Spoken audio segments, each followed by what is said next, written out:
حدیث کے مقام اور اس کی عظمت پر یہ روایت اور پیش نظر رکھیں. حدیث وعن ابي هريره رضي الله تعالى عنه قال قال رسول الله صلى الله عليه وسلم انی قد ترکت فیکم شیئین لن تضلوا بعدهما کتاب اللہ وسنتی ولن یتفرقا حتی یرد علی الحوض رواہ الحاکم فی المستدرک فی کتاب العلم. حضرت امام حاکم اس حدیث پاک کو ایسے مستدرک الصحیحین میں کتاب العلم کے اندر لائے. راوی حضرت ابو ہریرہ ہے. حضرت ابو ہریرہ فرماتے ہیں کہ رسول اللہ صلی اللہ علیہ وسلم نے ارشاد فرمایا بے شک میں نے تمہارے درمیان دو چیزیں چھوڑ دی ہیں, ایک نہیں دو. دو چیزیں چھوڑ دی ہیں.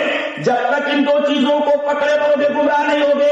وہ دونوں چیزیں کیا ہیں؟ کتاب اللہ, اللہ کی کتاب. اگر صرف اللہ کی کتاب کافی ہوتی ہے عمل کے لیے اور دستور حیات بننے کے لیے تو صرف قرآن کا ذکر کیا جاتا. دو چیزیں نہیں کہی جاتی.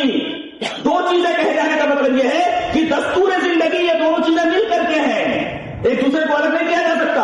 اللہ کی کتاب اور میری سنت, یہاں تک کہ میری سنتوں کو جاننے کا طریقہ, میری سنتوں کو جاننے کا ذریعہ حدیث ہے. میں نے کیا کیا ہے, میری سنتیں کیا ہے, اس کو حدیث ہی سے معلوم کر سکتے ہو. لہذا میں دو چیزیں چھوڑ کر جا رہا ہوں, اللہ کی کتاب اور میری سنت. ایک سوال یہاں پیدا ہو سکتا ہے, کچھ لوگ یہ کہتے ہیں کہ معرفت کیا ہے, حقیقت کیا ہے, تو سب لوگ نہیں سمجھ سکتے. میں ایسے لوگوں سے ایک ہی بات بولتا ہوں کہ اس طرح کی بات کرنے والے سے ایک چیز پوچھو, نبی کو کیا ملا اور نبی نے ہمیں کیا دیا. چکر کھانے لگے گا اس کا دماغ. اللہ نے نبی کو کیا دیا اور نبی نے اپنی امت کو کیا دیا, آپ دلیل سے اس کو پروو کر سکتے ہیں.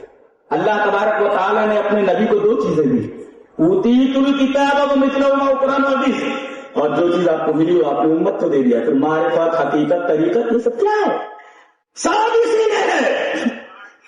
الگ سے کوئی چیز معرفت نہیں, کوئی چیز حقیقت نہیں, کوئی چیز طریقت نہیں, کوئی چیز سنت نہیں, سب کچھ کتاب اور سنت کے اندر ہے. الا انی اوتیت الکتاب ومثلہ معہ. اس طریقے کے سوال کرنے والوں سے میرا سوال یہ ہے کہ نبی کو اللہ نے کیا دیا اور نبی نے اپنی امت کو کیا دیا. جواب یہی ہے کہ اللہ نے اپنے نبی کو دو چیزیں دی اور نبی دنیا سے گئے تو دو ہی چیزیں اپنی امت کو دے کر کے گئے, اور قیامت تک کیا, کب تک رہے دونوں ساتھ رہیں گے. جو قرآن حدیث کب تک دونوں ساتھ رہیں گے. نبی نے بتا دیا یہ دونوں ایک دوسرے سے جدا نہیں ہو سکتے, یہاں تک کہ میرے اوپر میرے پاس حوض کوثر کرا جائیں. اللہ اکبر.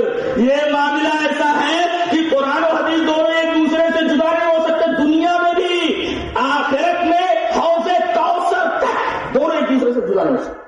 یہ مقام ہے حدیث کا, بالکل قرآن سے چسپیدہ ہے, قرآن حکیم سے متصل ہے, اور یہ اتصال اس بات کی دلیل ہے کہ نبی کریم صلی اللہ علیہ وسلم کی حدیث پاک کا مقام اور اس کی عظمت کیا ہے.